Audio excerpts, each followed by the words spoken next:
Today we are going to study two very famous experiments. They are called Faraday's experiments.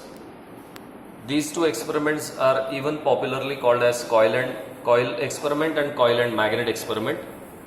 The results of these two experiments are called Faraday's laws, and the experiments are very much useful in studying the principle of electromagnetic induction. So first of all, we go to coil and magnet experiment. If you see the experimental setup, we have got a solenoidal coil here. There is a small magnetized bar here, and the two ends of the coil are connected to a galvanometer here. So there is no battery whatsoever connected in the circuit. We are now going to introduce this magnetized bar inside the coil.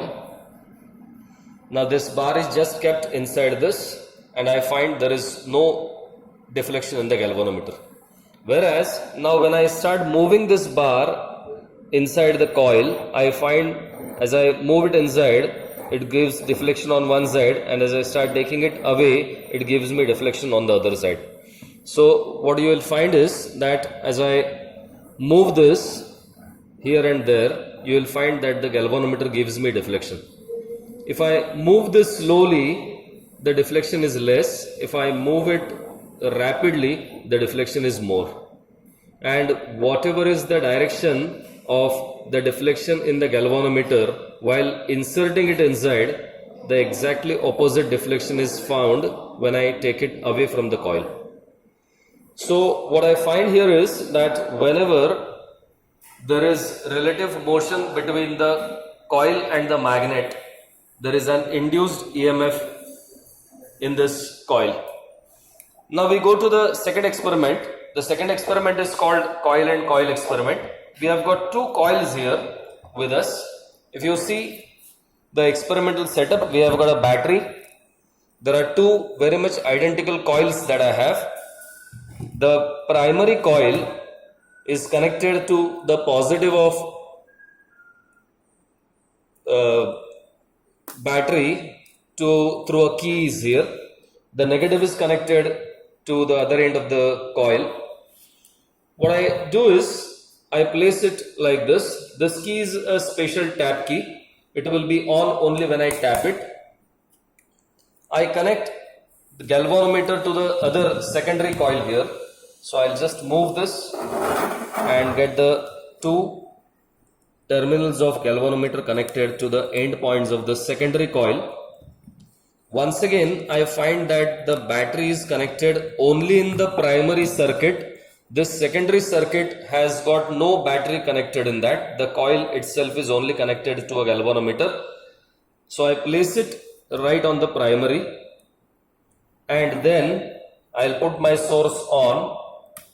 The source is put on. It's a 5-volt battery, and as soon as I tap my key, I find here that when I tap my key, I'll find some deflection in the galvanometer.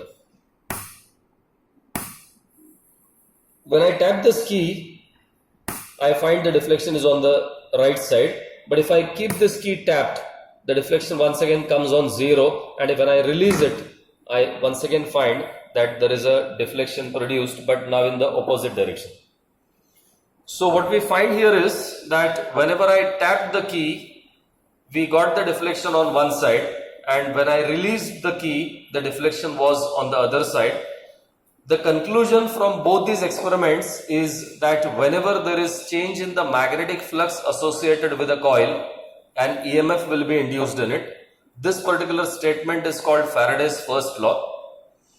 Whereas the second law tells us about how much is the induced EMF. The law tells you that the magnitude of induced EMF is directly proportional to the rate of change of magnetic flux associated with a coil. So we have actually seen it that when I was moving the magnet faster with respect to coil, there was greater EMF induced, and when I was moving it slowly, there was less amount of EMF induced. So these are the two very simple demonstration experiments called Faraday's experiments, and these two experiments, as we said earlier, are very important in understanding the principle of electromagnetic induction. Thank you very much.